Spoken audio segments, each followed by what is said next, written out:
All right, Blastoff Comics. We're here at San Diego 2012. We're here with Gregg Hurwitz, novelist, comic book writer extraordinaire. How you guys doing? Real good, man. So here we are. Obvious question is, you're a novelist. You travel all over the world.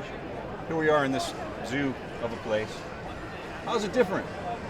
It's culture shock. I came in from a book festival in Alabama, and like going from this rural festival that was great, and I had a lot of fun. I was talking novels, and coming in here and seeing the costumes, it's as big of a contrast as I've had in the span of one day, I think, in my entire career. But I love it here. So you're here with Finch, and you're sort of doing science with him. How often do you actually see him? I mean, you write this stuff and you send it out. Do you guys actually get a lot of time to get together? You live in separate places? Well, he's in Toronto, I'm in LA, but he's come down to LA. I've seen him a couple of times, but we actually work together pretty closely. Yeah. And it's been fantastic.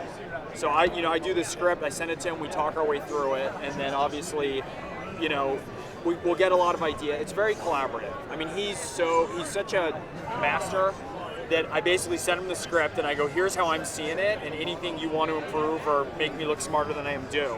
And then when he's going through, he has an idea of what I have, and if he decides that he's going to move the camera or make something better or pick a better angle, he just does it, and it's every time he does it's an improvement. So does it make you feel it's a little bit of a break from prose books where you're like in a vacuum, you decide what it is through your brain and get it out to the world through your words and pictures. Here you are collaborating with someone almost like film. It's great, and with film and TV, there's a lot of people too. And so one thing that's great about comics is, we got Mike Martz, who's a terrific editor, and once it's past Martz, it's just me and one other person, and there's a great rhythm. We don't then go to a studio and go to a network like in TV, and then go to actor. It's collaboration, but it's contained enough because you still got to get a book out at the end of the month, and so it's great the way that it works and functions. Is it the Batman universe? Do you guys all get on the phone and talk to each other, or is it like, my book is my book, here's the villain that I'm working on, and this is what I'm going to be doing? No, we make sure we get on the phone. Everyone plays well. I think there's a great group right now in the back room. Like, it's been a lot of fun, and I talked to Snyder, I talked to Hick, especially when we were coordinating the Zero issues, because I did the Zero for Dark Knight, and I'm doing the Zero for Detective with Tony Daniel. And so we made sure that those fit so that they form a whole narrative with like where one of mine is and then there's Snyder's, and we make sure that we're not stepping on each other. So when Snyder's he did that fantastic job with Mr. Freeze, and it's like we make sure that everyone knows what villains we're playing with so that we don't start rolling out the same thing. Speaking of villains, yes. You took Penguin and you just like made him into this like badass, scary son of a bitch that we have not seen at all in comics. And then boom, you put him in.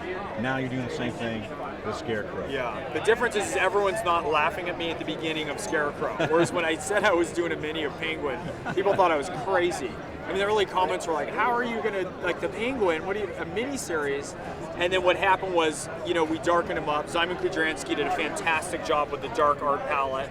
I got really lucky with him as an artist because he was great, and it was cool because we were able to do something that was really serious. And there are some diehard Penguin fans out there, and there have been some great Penguin books, but I think people were really confused for why that was like my first move for DC, the first project.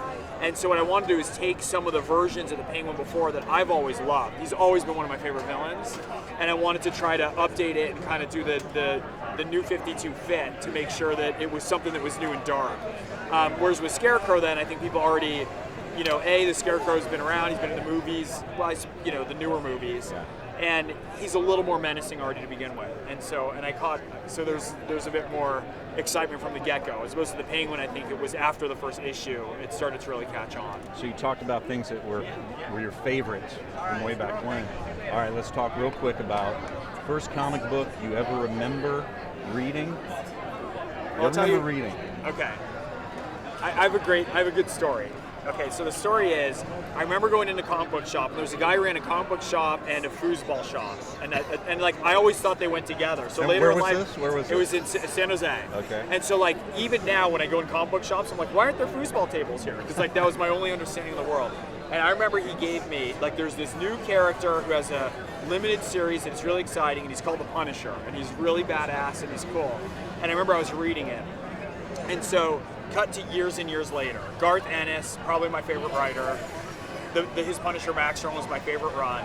And Axel Alonso had called me, and they wanted someone sort of outside of comics. And since I came in from novels, or crime fiction and thrillers, they thought I should come in maybe after Garth, which was sort of like, it was very sink or swim, because Garth had such an epic run.